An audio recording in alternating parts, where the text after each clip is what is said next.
It's David Giles, the property guy, and today I'm going to talk to you about deal stacking.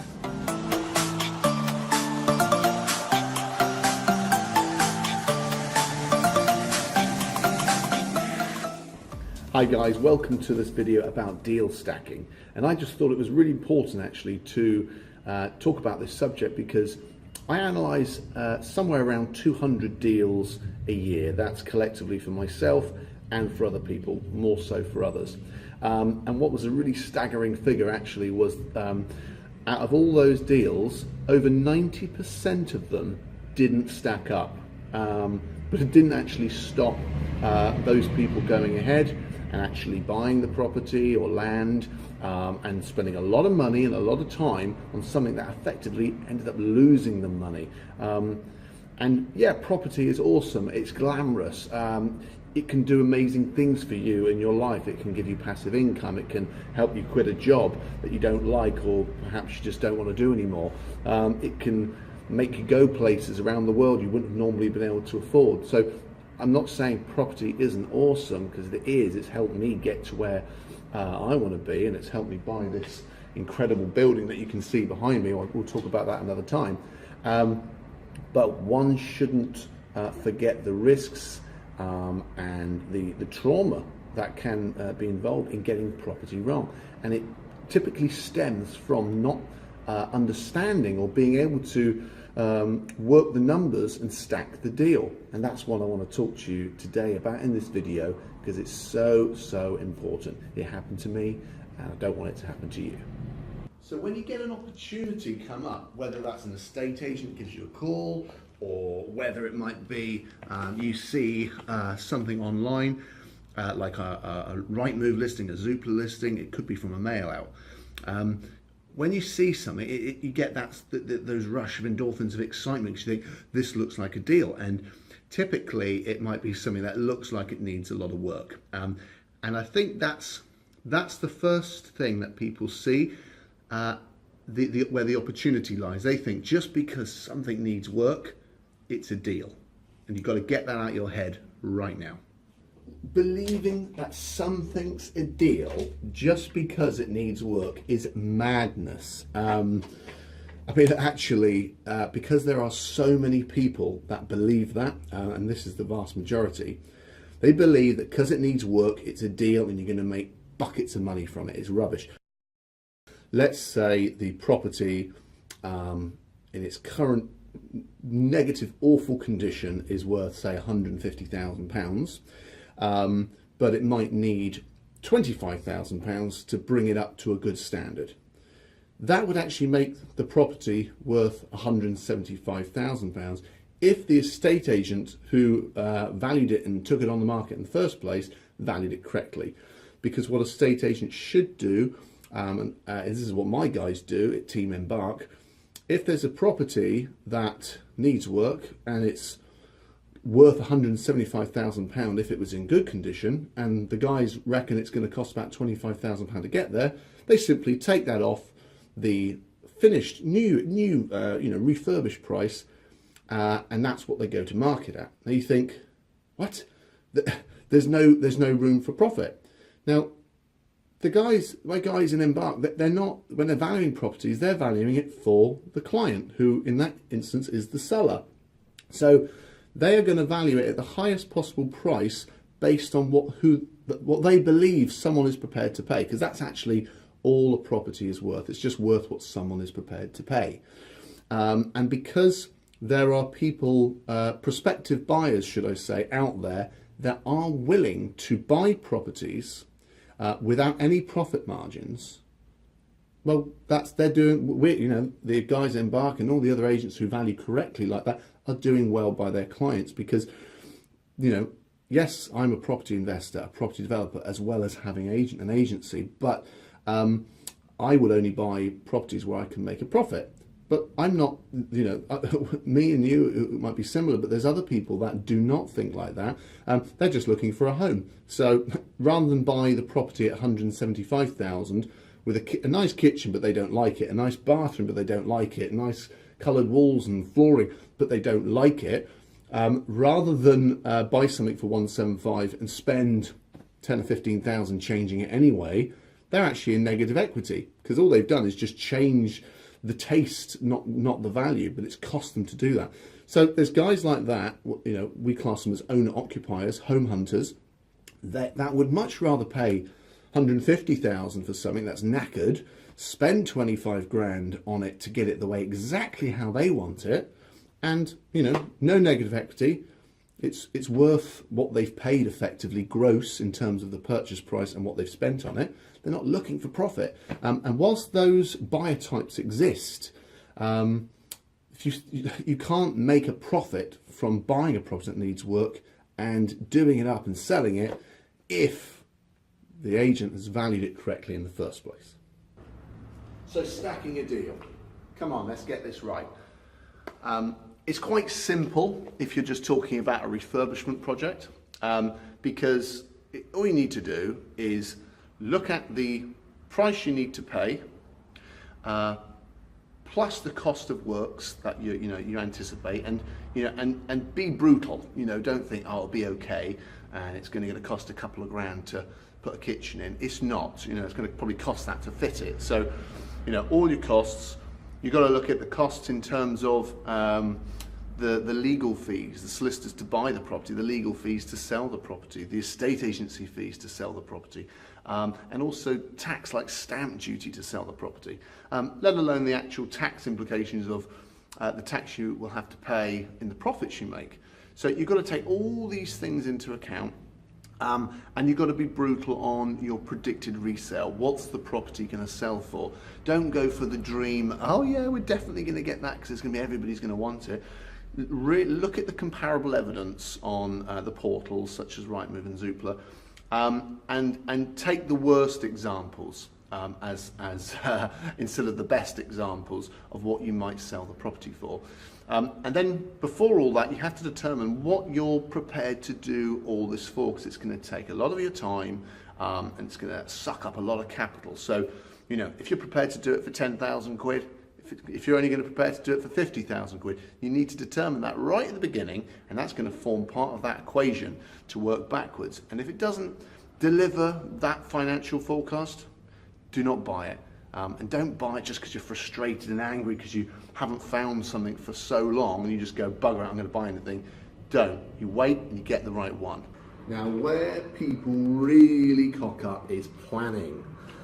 When you're looking at something as a proposed development project. And this is, I look at these more than I do refurbishments. When I'm analysing and stacking deals for people, this is where I spend most of my time.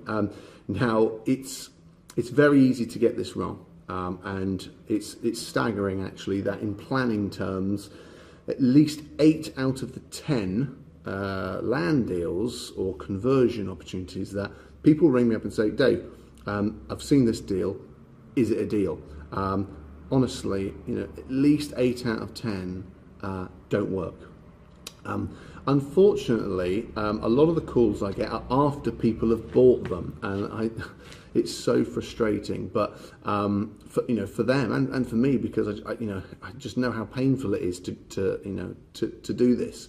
But they ring up and say, Dave, I've got this. I bought this site. It's brilliant. I'm going to get 10 flats on it. It's one house. I'm going to knock it down to there. Can you have a look? Tell me what you think. And I run it through my spreadsheets. I do the analysis on it for them. I look at the true GDV, which stands for gross development value for those learning. And I just, it pains me to say to the people who've brought the deal to me to have a look at that, it doesn't work. And this is after they've bought it. This is after they've paid stamp duty. And then we have to try and find a resolution to actually get them out of that problem.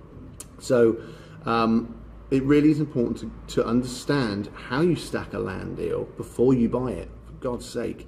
And I'm going to walk you through the simple steps of that right now. Planning viability. What you have to determine is what's viable in terms of planning. Now, you can't just look at something and go, do you know what, if we knock that little bungalow down, which is surrounded by other bungalows, and we could build a 10-story block of flats. Now, that's not going to work because it needs to be in keeping with its surroundings. There's lots of things that you need to take into account. Each council has its own core strategy and its own policies. There's a rule of thumb of certain things in planning terms which are and aren't acceptable. So before you start dreaming of what you're going to be able to put on a site, you really do have to understand those things. Now, personally, that's something I know a lot about because I've done multiple transactions for myself and for others, but I still use really top drawer planning consultants because, when I'm specializing in it's the real estate arena for residential and commercial, valuation methodology for plots, HMOs, buy-to-let portfolios, the financing, the side of it, the tax side of it, and planning viability. It's a broad section of industries I'm trying to squeeze into this small head. So there are going to be gaps where I do need to pull in with the specialists. So I've got a power team of people in the finance, the tax, and the planning world. So we can just absolutely nail it, because when you're spending this amount of money, you're talking about spending tens, hundreds of thousands of pounds of property, sometimes millions. You've got to get it right. And what's a fee to a consultant to make sure you're going to make this money work? Otherwise, you could lose everything. Now, the financial viability is a big one. It's just as big as the planning viability, if not bigger, because where something might have planning viability, it might have the potential to do something in planning terms, but if it's not financially viable, it doesn't stack up. What's the point? So I would put financial viability higher than planning viability in terms of importance. So those people who are looking to get hold of a site, whether it's buying it or controlling it, to then gain planning permission to add value, add net value, to sell it on. So they've got no intention of actually buying the site or developing the site themselves. They're actually just doing it because they want to get planning permission, and their intention is to make it worth more through the planning consent alone to be able to sell it on and make a profit. This is where people go wrong, because they do not understand the valuation methodology of plots. They don't understand what their replacement development purchaser is going to pay. They don't know how they do their figures. So if they don't know how they do their figures and what their expectations are, how do they know what someone's going to be prepared to pay? And let me just say before I go on that this is not a dig at architects or planning consultants, because, don't get me wrong, there are some rubbish, absolute nightmare ones out there, but there are some fantastic ones too, and I can point you in the right direction of those guys. But one thing they don't do, and I don't expect them to either, is to assist someone, a prospective client of theirs, in terms of the financial viability. Even though it will actually lead to them losing a fortune, it's not actually their job. It's not on their shoulders to tell you what stacks up monetary wise and what doesn't. The architects can draw you pretty pictures and make things look awesome. The planning consultants can help you get planning permission, a granted tick, yes, we've got planning. But all of that is worthless if you don't know if that's actually going to add value to that property or land. And I see it time and time again, more so than not, which is very worrying. I looked at a property in Broadstone the other day, and the property that was on there was a lovely Edwardian house. It was worth about £550,000 as it was, without doing anything. Someone came along, they thought, this is fantastic, I could turn this into flats. So they went to an architect. The architect said, yeah, you could turn it into flats. Do you want me to do some drawings for you? And he said, yes, please. A few £100 later, a lot would be a couple of £1,000 later, he drew this beautiful drawing of 3 flats that this big house could be remodeled into, and then he took those drawings down to a planning consultant. The planning consultant said, yeah, I reckon you could get planning for that, no problem at all. So the chap went ahead and he bought the property. So, with all of his costs, he's probably up to about £575,000. Went through all the rigmarole, the 6 to 9 months worth of planning process. thousands of pounds later in consultancy fees and tweaking drawings, etc., application fees to the council, which isn't cheap. And hallelujah, he got planning permission. Unfortunately, that's when he called me, and he came down to my office and we went through it, and I just said, do you know, what you've got planning permission for is actually worth less in plot value terms, what someone would prepared to pay for that property to undergo that development for what they've got consent for, is actually worth less than the house is worth already. The deal didn't stack. If he'd sold the property for someone for what he paid for it, i.e. 550, and they'd done this, undergone the works, which would have been around the £175,000 mark, plus what he paid, if you divide the property by 3, which was for the 3 flats, that's about what the flats would be worth. So there's no room for profit, and you haven't paid an agent to sell them yet, and you haven't paid a solicitor to sell them, to go through the conveyancing to sell them, or found any buyers. And that is so normal. But you can't rely on your architect or your planning consultant to tell you if the deal works or not. They're just there to do their stages. But unfortunately, there aren't many people around that understand how to deal stack, let alone providing that service. And that's what part of the Land and New Homes and Development and Investment division of Embark do. That's something I spend most of my time doing, looking at deals for people before they buy them, please, and I can help them make sure they're buying the right thing at the right price, and it's going to stack. So what is your replacement buyer, developer, willing to pay for the land or property that you get planning permission on?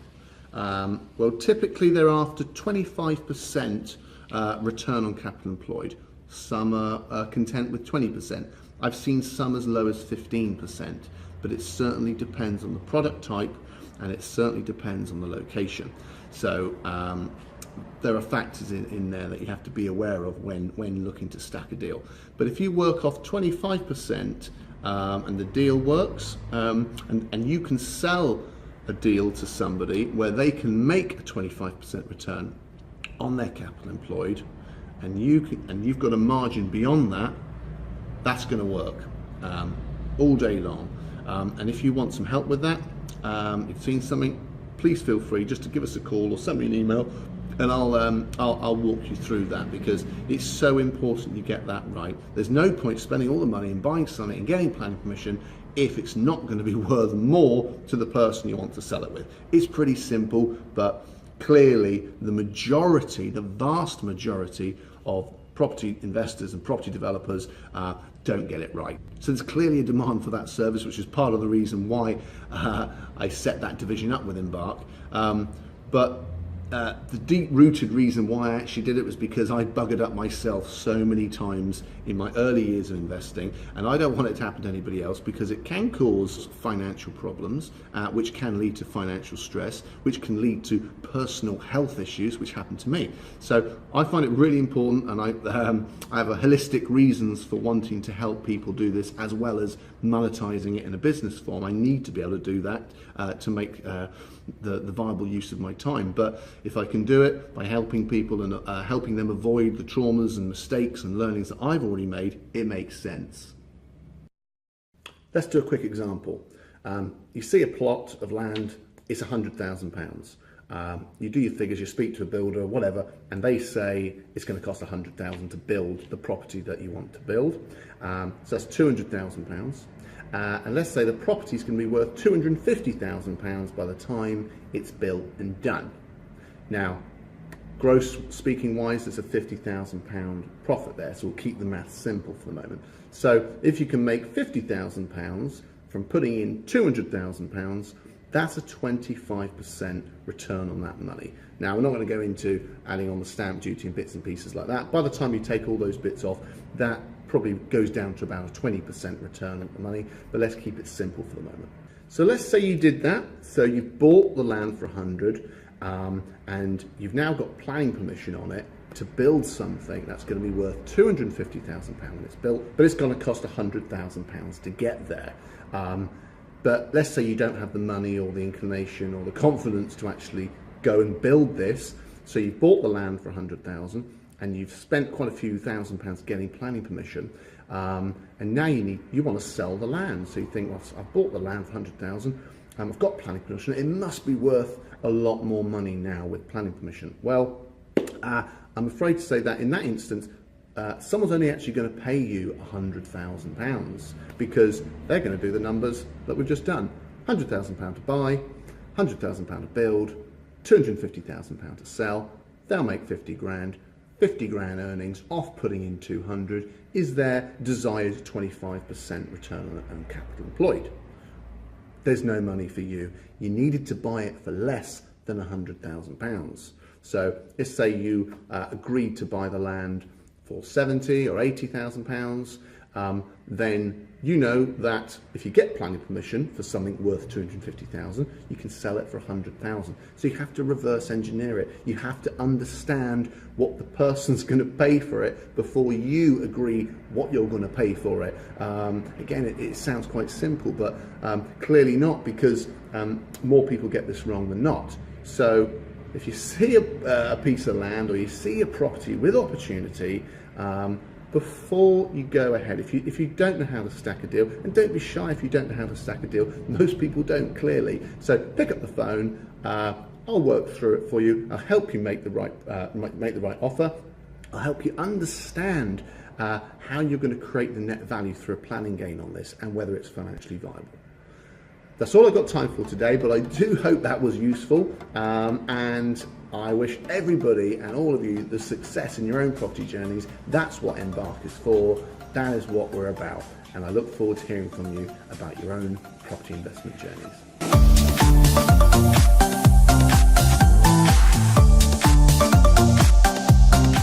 I think I'm going to need some luck with this beast. See you again soon.